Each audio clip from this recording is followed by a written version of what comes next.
Hi, this is Scott Garibay, and today I'm going to be talking specifically about Gulch Index Card RPG convention game that I ran at PAX Unplugged 2018. So this is a play report. So I was a dungeon master. I had 5 players, and I just want to give a report for that game that I ran. So let's jump into it. So one, I want to talk about Index Card RPG. Index Card RPG is really my absolute favorite tabletop role-playing game to run right now. There are games that to me, role-playing games have different aspects. Like, you can enjoy reading them, you can enjoy playing them, you can enjoy having them in your collection, you can enjoy DMing them, game mastering them. There's just really different activity, and you enjoy those things in different ways. I really love running Index Card RPG. It is really super simple system, but that's not the Tiny Dungeon 2E has a great, really awesome, very boiled down aspect, right? Also, so does Black Hack. I love Black Hack, right? But Black Hack is very good. I really like Black Hack a lot. The thing I like about Index Card RPG is beautiful, absolutely stunning stylistic art. I really love that.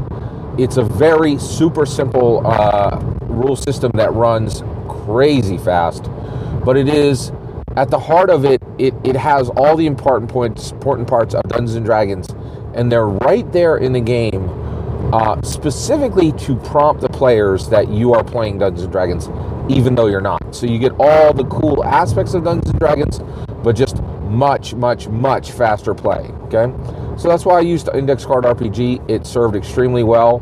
I don't own, so I bought the Index Card RPG 1E game.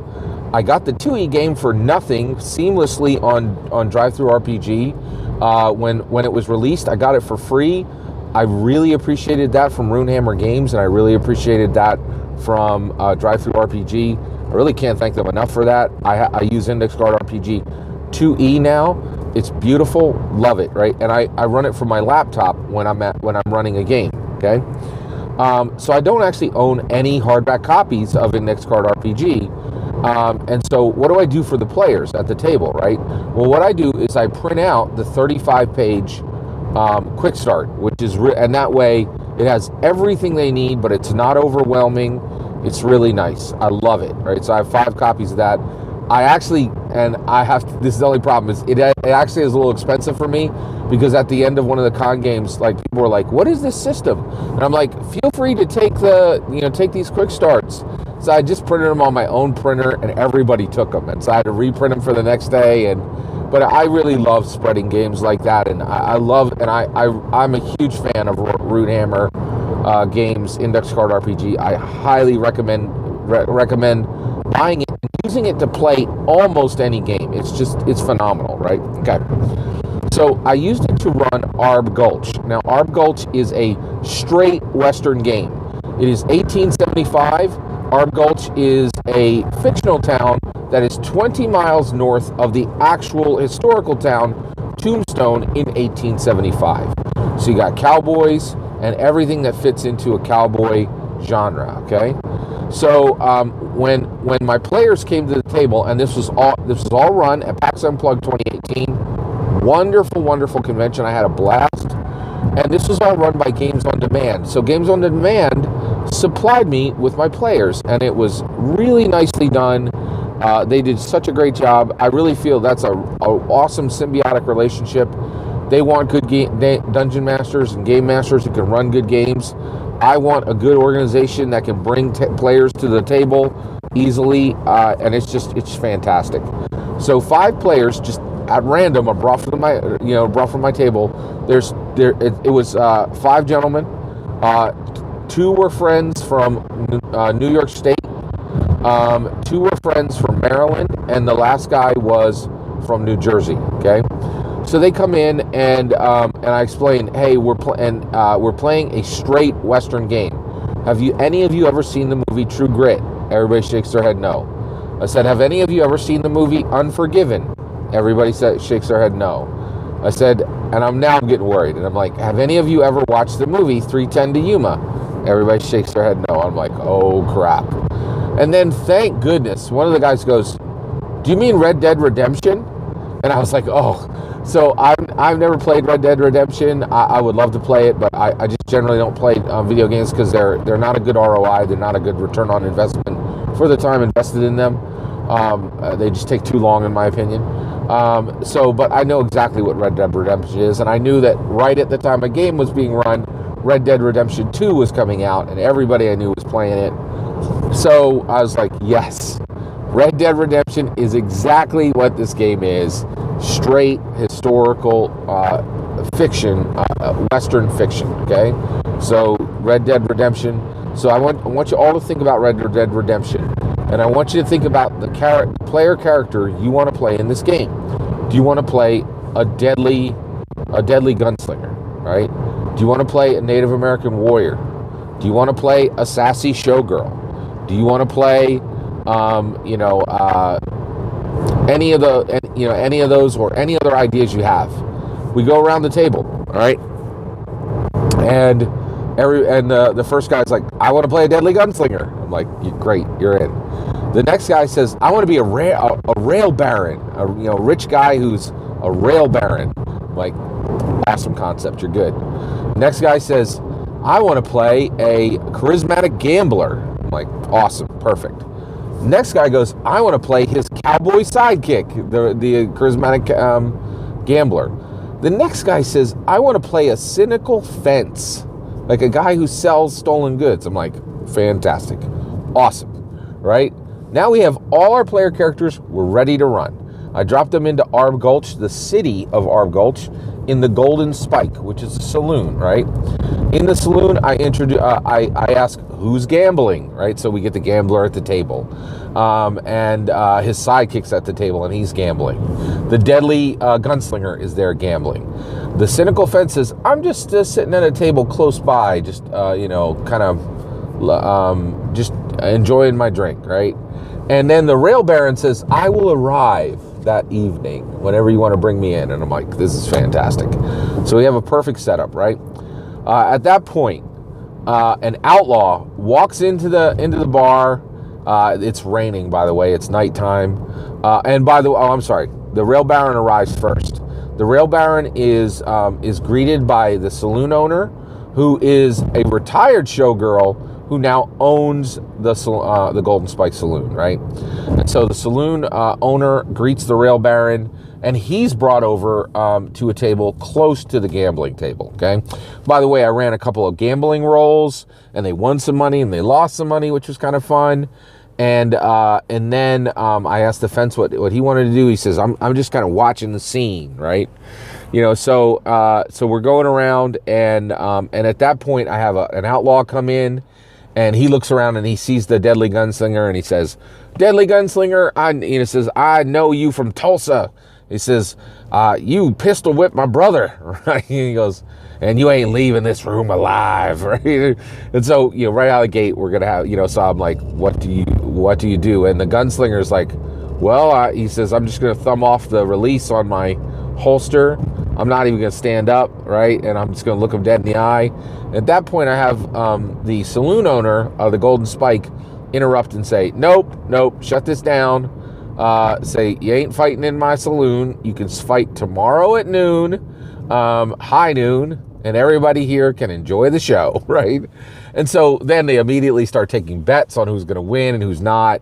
Then at that point, Alicia Prim, who is a young woman who lives in the town, comes in, and she conducts some business with the fence. She says to the fence, do you have the book I ordered? And the fence says, do I have the book she ordered? And I say to the fence, do you have the book she ordered? And he goes, I do. What do I have? I was like, it's a book on witchcraft.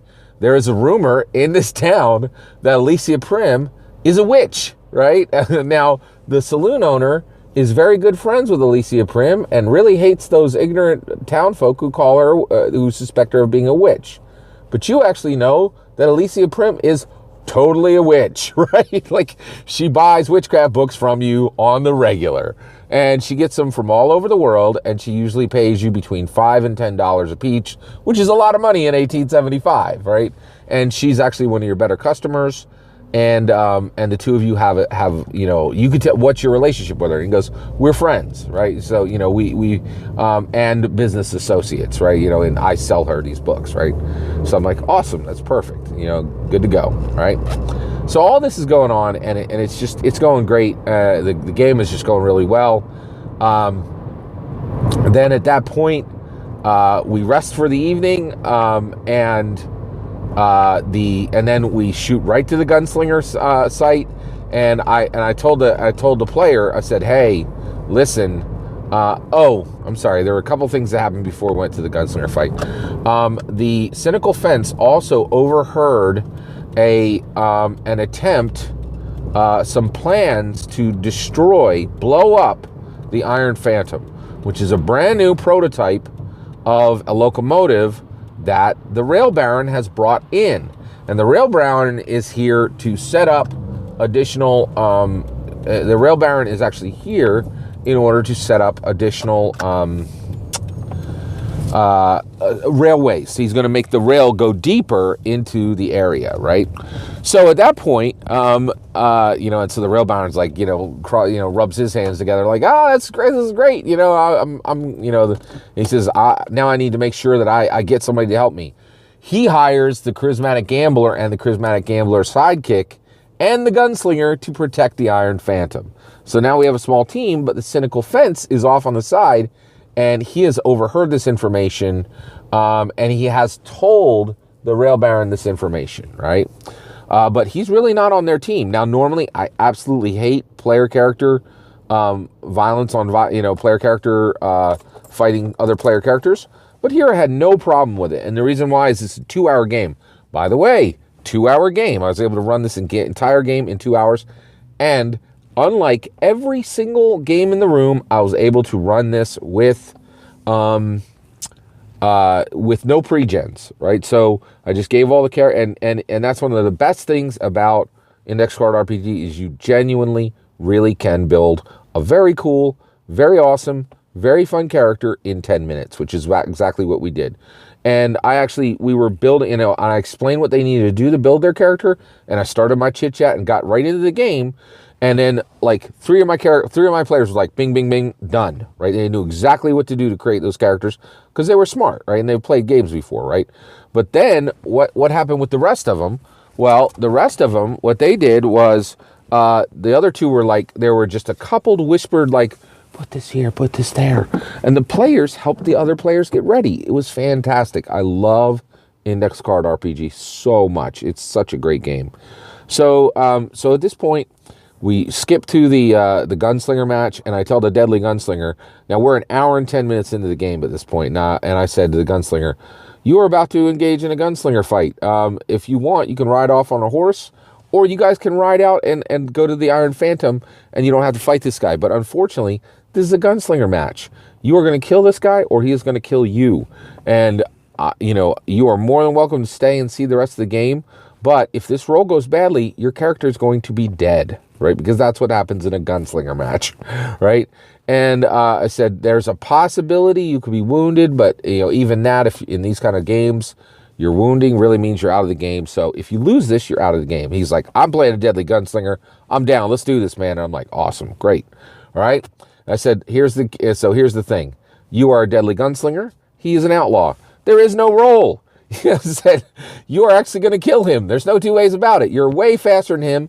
And he drank the night before, and he's still drunk, right? Like, so the reality is, the only question is, do you want to shoot him and kill him, or do you want to shoot the gun out of his hand, or do you want to wound him, right? And he's like, I'm going to shoot him right in the head, right? He's like, done and done. So there's no roll. He shoots this guy dead, and the whole town down cheers, you know, and he, you know, and of course, I say you'll also be able to turn him in. He's actually worth a $200 bounty.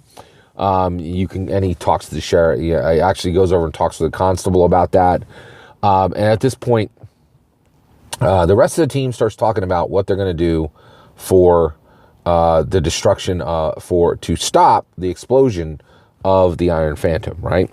Well, the Cynical Fence says that, he says, so what's the money angle on this? I say, well, there are absolutely people who want to destroy the Iron Phantom, and the reason why is there are competing railways. Also, there are people who sympathize with the Native Americans. They don't want additional rail going through the area. So there are so you have two groups that will actually pay you to assist with the destruction of the Iron Phantom. So or the Rail Baron will hire you right now, and you can join their group. And he's like, nope, I'm going to stop the Rail Baron, right? So at that point, the Cynical Fence goes to talk to one of his contacts to get some additional muscle, some faster horses to get out to the Iron Phantom right away. And one of the other player characters sees him slinking away, and they say, we're going to go follow him. They follow him to this other saloon. This I think it's like the Dusty Rose. So they go to the Dusty Rose, which is like a real dive bar, and they overhear him. They burst in on his scene, and the Cynical Fence actually exposes that, and everybody at the table knew it, that he had hired the Charismatic Gambler as a double agent, right? And he turns the double agent he turns the gamblers onto the Deadly Gunslinger. The Deadly Gunslinger wounds both of them, and then punches the Cynical Fence. The Cynical Fence runs away, and at that point, the entire plot to destroy the Iron Phantom is foiled, and the Rail Baron. And then at that point, there had also been a question of Alicia Prim. What was Alicia Prim became interested in spending the rest of her life with the Rail Baron, or remaining in the town and running essentially long cons with the Cynical Fence. So there was a charisma roll-off to see which one of the men she would ally with going forward. Would she return to the north with the Rail Baron, or would she stay in the town and continue to work and actually work long cons with the Cynical Fence? The Rail Baron won the role. And then finally, there had been another Deadly Gunslinger in the that had witnessed the PC Deadly Gunslinger and kill that specific outlaw. And he said, I saw your work there. I just got to try my hand against you. I'll meet you in Seattle a month from now. Kind of like drew him out. And I told the Deadly Gunslinger, we don't have time. We're right. We're an hour and 50 minutes in this game. The game ends in 10 minutes. But if you would like, you can see if your character actually lives through that gunslinger fight or dies in that gunslinger fight. And he says, I want to see what happens. So he made the roll. He died in that gunslinger fight. So that one player had actually died in his after story. The Rail Baron returns with Alicia Prim, the witch. And by the way, the Rail Baron said that he then added occult interest to his character. So they return to the north, to the northern parts of America. The Cynical Fence remains in the city. He was not, and essentially the Rail Baron is not able to unseat him within that town. And then the Charismatic Gambler and his sidekick ride off into the sunset. And that was the whole Arb Gulch game. And it was really fantastic.